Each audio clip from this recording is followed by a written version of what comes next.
Sir, nakita ho namin sa kotse ni Dante. Wala na hong SIM.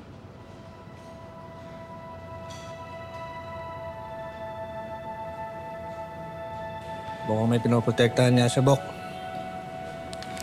Ang pinagtataka ko, paano niya nalaman na nandito tayo? Sino nagtimbre sa kanya?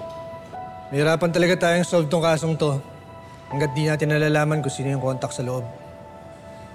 Meron ka na bang idea kung sino? Wala pa akong suspect. Pero manda siya kapag nahuli ko siya. Sige, Bautista. Maraming salamat. Sige, sir. Good job. Natututo ka sa akin, ha? Thank you, sir. Bok, dito lang ako. Ano yung konde?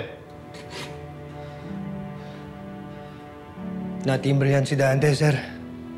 Nakaramdam siya na tinitiktikan siya. Alam niya, pati yung sasakyan dala namin, kaya pinutukan kami kagad. Alam mo, may alaga tayong ahas dito sa station. Yun talaga ang possible explanation, sir.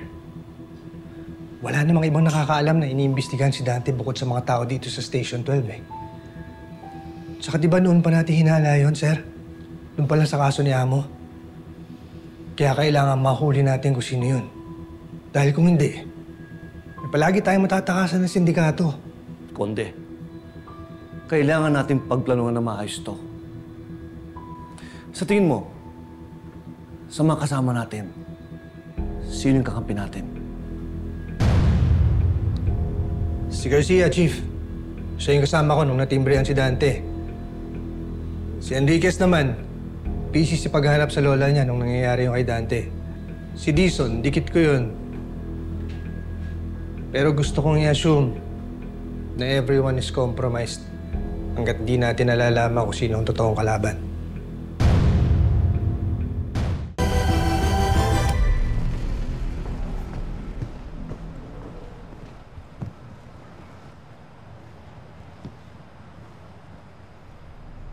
Hello, Roman. Wala na si Dante. Tinumba na ng mga kasama ko sa Station 12. Kaya pala hindi na sumasagot ang telepono yung gago. Ewan ko ba dun? Sinabi kong umiwas siya. Siya pa tong unang sumugod. Eh ata't yata magpakita kay kamatayan eh. Hindi natin alam. Baka praning lang talaga o ayaw talagang makakulong. Ano pang ginagawa niya dun? Ayun, love life. Ito yata yung babae niya eh. O basta, pag nakausap mo si boss, sabihin mo hindi ako nagkulang ha. Ako na bahala doon. O ito trabaho mo ngayon. Siguraduhin mo na hindi didikit yung pangalan ni Dante kay boss. Maliwanag? Sige, ako bahala. Sige. Mag-report ka na sa istasyon mo. Ako na bahala mag-report kay boss. Nalagasan na naman tayo.